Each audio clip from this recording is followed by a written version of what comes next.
Bonjour à tous, une vidéo sur ce qui se passe en ce moment au Moyen-Orient avec Israël le 13 juin qui a lancé l'opération Rising Lion contre l'Iran pour détruire les sites nucléaires.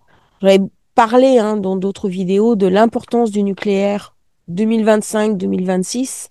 On a un Pluton qui va prendre une tournure très particulière cette année. Beaucoup de menaces au niveau de Pluton.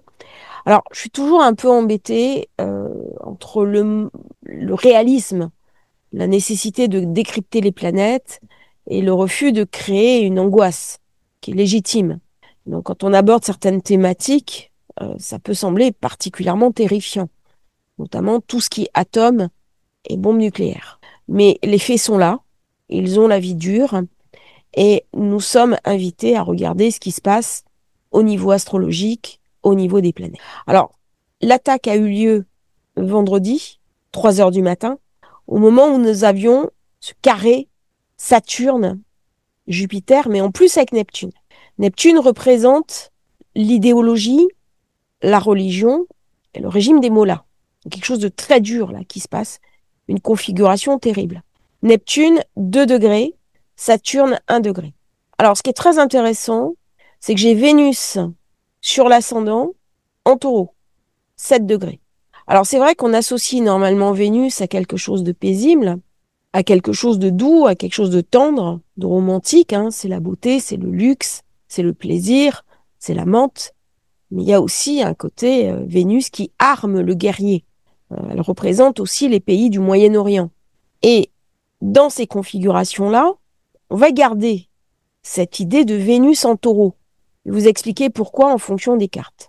Nous sommes juste après la pleine lune, qui a été assez dure. Vénus carré Pluton. J'avais parlé de cette chair qui se disloque, des attaques. Uranus carré Mars, c'est l'aérien, les bombardements. On attaque. Et nous avons un triangle de protection, Saturne-Neptune, Pluton-Uranus, qui va devenir parfait au moment où Uranus va rentrer en Gémeaux.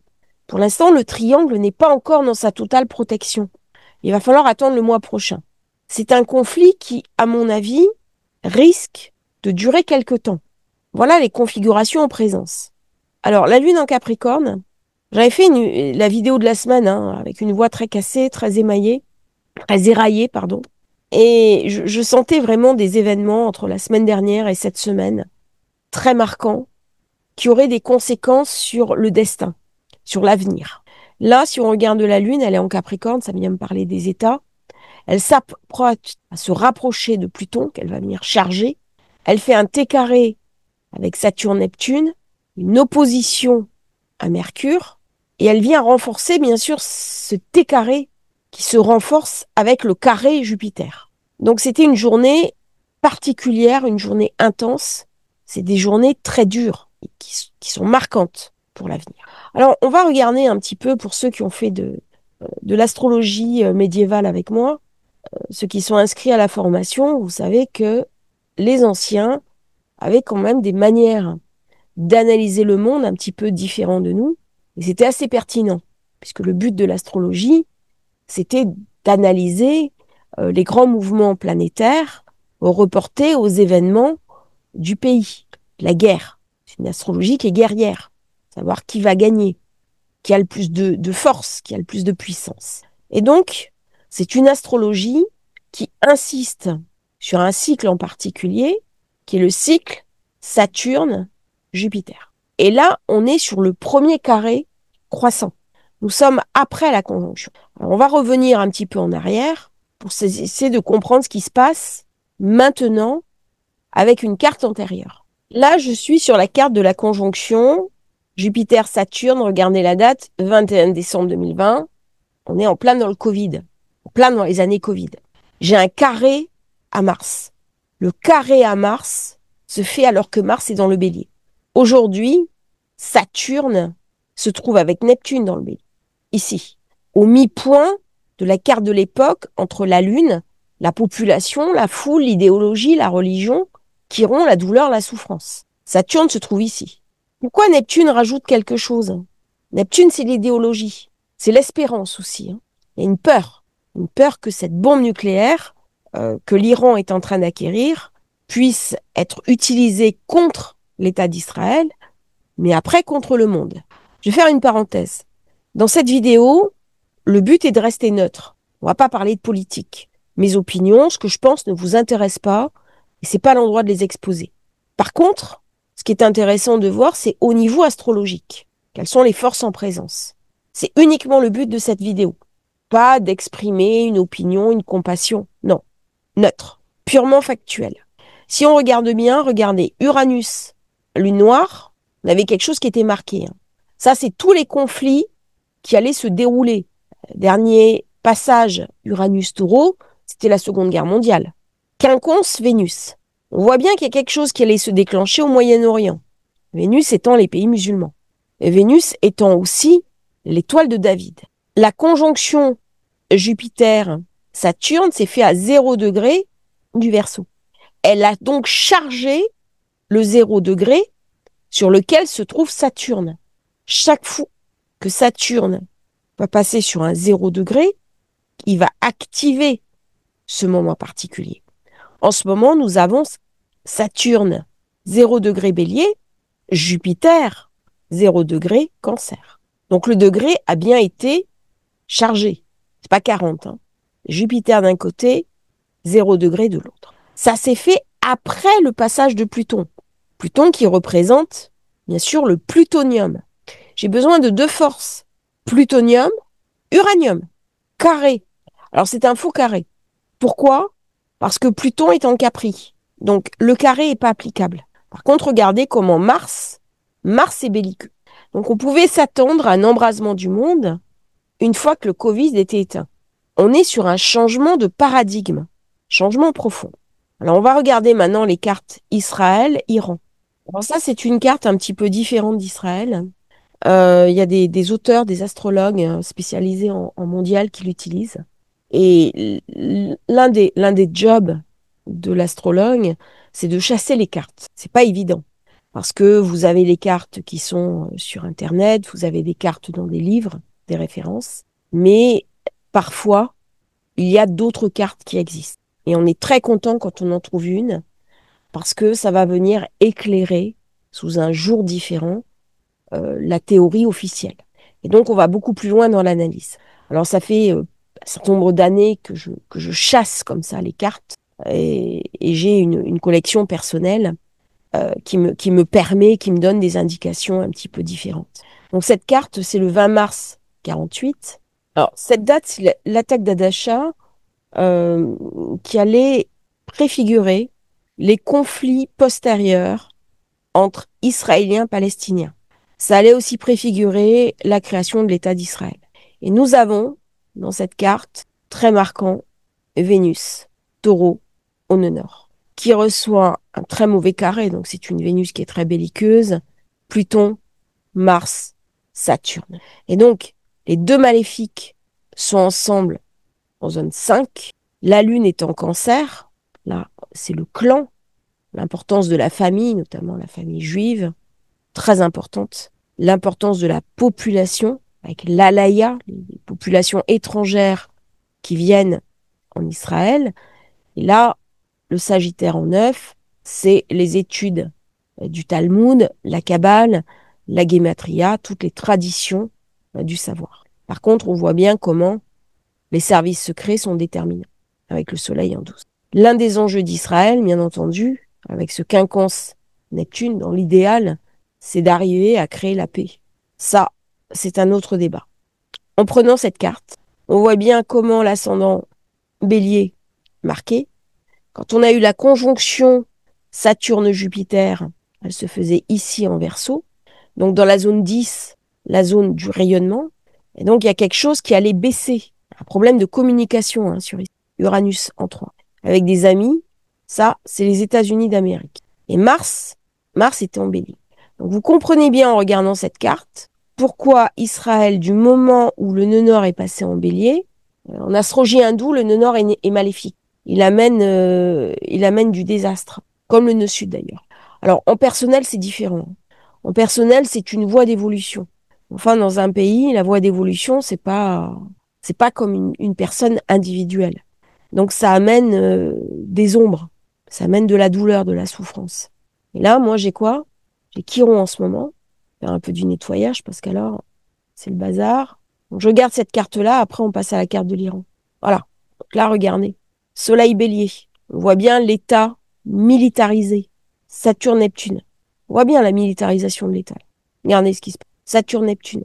Carré. Carré ici. Qui active le carré avec Jupiter. Regardez ce carré. Incroyable. Je découvre la carte avec vous. Hein. Regardez Jupiter là. Pleine puissance chez lui. Ça, c'est la start-up nation. Hein. Uranus-Jupiter. La capacité à projeter l'avenir. Et là, Jupiter fait un carré à Saturne, Neptune, en passage, qui fait un carré à Jupiter. Vous vous rendez compte? On est en plein conflit. Hein. Alors, quand Jupiter va passer sur la Lune, ça va apaiser. La Lune, elle est à combien? Elle est à 21. Tant que Jupiter n'est pas passé sur Lune, à mon avis, on est dans le souci. Hein. C'est pas juste un feu de paille. Hein. Et regardez, j'ai la Lune noire qui passe sur le nœud sud. Elle va charger. Hein. Donc, on n'a pas fini d'entendre parler des services secrets israéliens. Ici, tractation secrète. Donc là, le but de l'opération, c'est bien de protéger la population locale. Par contre, ce qui est intéressant de voir, c'est que Vénus, au moment du déclenchement de l'opération, Taureau est sur l'ascendant. Là, c'est incroyable. Des fois, c'est fou l'astrologie. On va regarder la thématique de l'Iran maintenant. On reprend la conjonction hein, Jupiter-Saturne pour l'Iran. Ce qui est intéressant de voir, c'est que l'ascendant, Cancer, hein, la Lune, la population civile. On voit bien que c'est au centre des préoccupations. Hein. Mars, milieu du ciel. Uranus, donc on voit bien comment là, ça va être touché. Hein. J'ai Soleil-Mercure, hein, et qui est carré à la Lune. Hein. Il est dur ce carré, hein. Très très dur. Alors j'avais enregistré la partie sur l'Iran, ça a pas pris.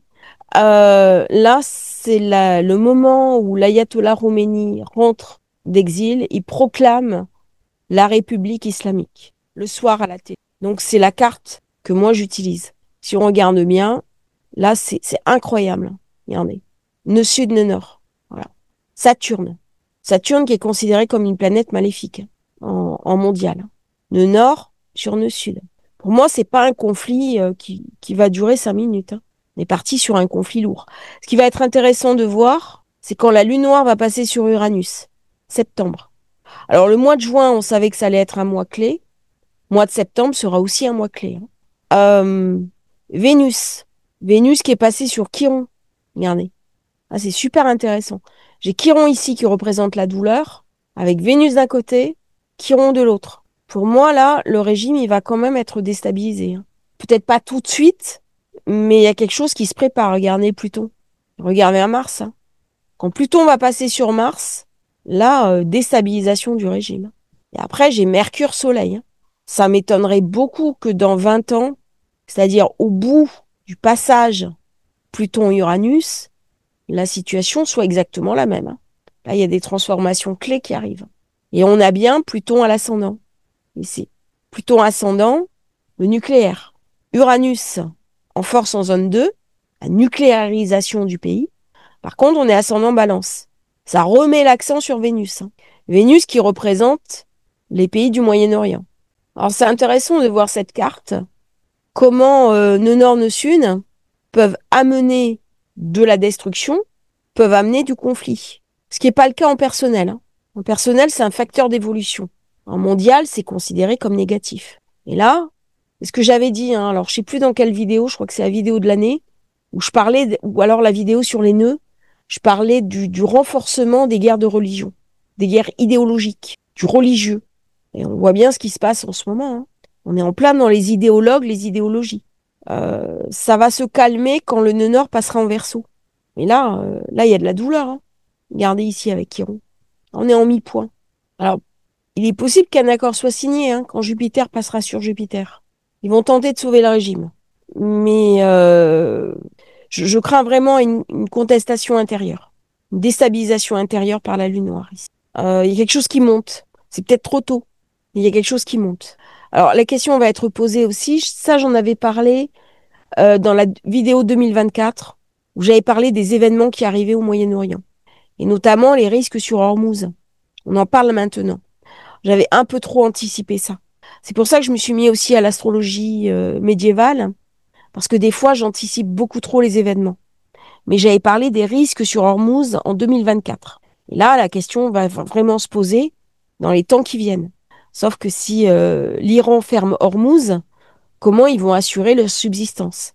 Uranus en deux.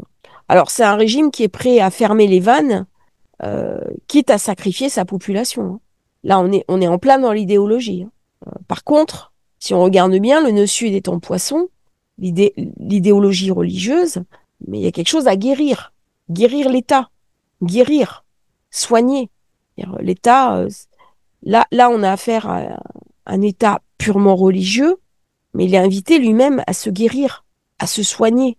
Que j'ai un carré avec Neptune, regardez. Le nœud nord, il est carré au mètre du nœud sud. Vraiment une ombre terrible, hein, terrifiante sur ce carré Neptune. Neptune qui vient renforcer, bien sûr, l'idéologie. L'idéologie nœud sud, hein. Nœud sud, c'est aussi le côté mortifère, hein. Au niveau personnel, c'est d'où je viens. C'est les vieux schémas de pensée erronés. Ce sont les scories de l'incarnation. Et le nœud nord, c'est là où je suis invitée à me diriger. Et dans un pays, ça marche pas comme ça. Dans un pays, c'est une invitation.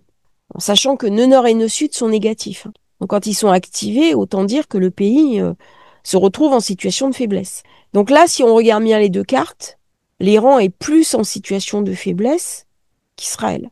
Alors que c'est un pays qui est beaucoup plus grand, beaucoup plus vaste, mais fort probablement, les structures, l'armement a vieilli. Il y a quelque chose d'obsolète par Saturne, ici. Là. Alors, Vénus est en Capri, ascendant Balance, mais Vénus en Capri, elle n'est pas très bien placée, hein. Elle est complètement sous le contrôle de Saturne, hein. Et on voit bien là, on ne peut pas s'aimer librement, hein. Quelque chose de très contrôlant. Et c'est un contrôle d'État, on voit bien ici. Alors, ce qui va être intéressant, c'est Neptune. Neptune qui rentre en signe de feu, avec une lune qui est brûlée, hein. Ça, c'est la place de la femme qui disparaît. On voit bien ici. Alors, bien entendu, quand on voit ces configurations-là, avec Mars qui a pendulé sur Jupiter, on pouvait se douter qu'il y allait avoir de la tension qui allait exploser. Donc, c'est vraiment intéressant de regarder ces cartes et de voir ce que ça vient nous apporter, hein, au niveau des analyses, au niveau du futur. Et pour moi, c'est un conflit qui va durer quelque temps, qui va s'atténuer, repartir, s'atténuer, repartir. J'espère que cette vidéo vous aura intéressé. Il va y avoir quand même une date clé, je vais essayer d'en parler, quand le nœud nord sera exact. Ah, il y a forcément des événements qui vont se produire. Ouais, mais c'est octobre. C'est octobre. Alors d'ici qu'il y ait une révolte intérieure en octobre, il n'y a pas loin. Genre un printemps arabe, hein. Parce que la population, à mon avis, pourrait saisir des opportunités pour se séparer des régimes du Mollah. Bon, je ne veux pas faire de la mauvaise astrologie, mais pour moi, quand le nœud nord va passer au nœud sud, il va y avoir forcément des tensions énormes qui vont se passer. J'ai Uranus qui est dans le secteur, qui va rentrer dans le secteur 8 par rapport à sa position normale, sa position naturelle. Là, il va amener des révoltes populaires, qui risquent d'être réprimées dans le sang d'ailleurs. Ça va saigner. Et là, l'opinion internationale pourrait aussi se révolter. Mais quand Uranus passe en Gémeaux, là, ça va être difficile. On est en zone 8, hein. On est dans la zone des morts. On est dans la zone des révoltes. Donc ça pourrait être ça, hein, nœud nord qui passe sur nœud sud. Je pense que les attaques vont déstabiliser complètement le pays. Et il va s'en suivre une crise économique par la lune noire sur Uranus. Renchérissement du coût des denrées, taxes exceptionnelles pour payer l'effort de guerre et peut-être restrictions au niveau d'Ormuz. Je pense que la décision n'est pas encore prise sur Hormuz. Pour l'instant, je le vois pas, mais ça fait partie des hypothèses sur la table. Voilà. Je vais pas faire plus long. Je vous remercie pour votre attention. N'oubliez pas de vous abonner à la chaîne. C'est très important pour nous soutenir. C'est un peu ma petite récompense. Ça me fait plaisir. Quand je vois que la chaîne monte, ça me motive aussi à faire plus de vidéos. Et puis à bientôt pour un nouveau partage sur Astrologie Facile. Bon week-end à tous. Prenez soin de vous.